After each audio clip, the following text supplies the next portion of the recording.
Atleticamente preparati come Marines strisciavano pancia a terra sui pavimenti di bar e sale scommesse del Piovese e del Veneziano per eludere i rilevatori degli impianti d'allarme.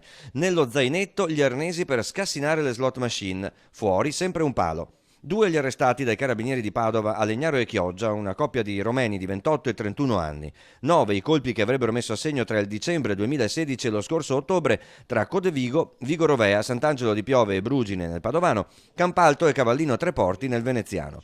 Tutti con questa tecnica strisciante. Il GIP della Procura di Padova ne ha ordinato l'arresto per furto aggravato e rapina aggravata. I 2, oltre che dei contanti delle macchinette, si impossessavano di sigarette, gratta e vince e liquori.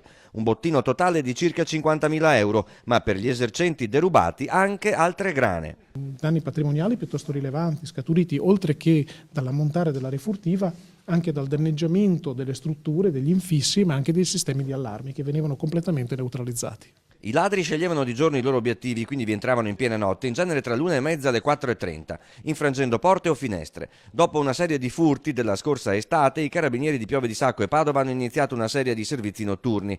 Dopo oltre 3 mesi di accertamenti, la certezza che gli autori della serie di furti a pancia in giù erano i 2 romeni. All'alba di oggi i 2 arresti.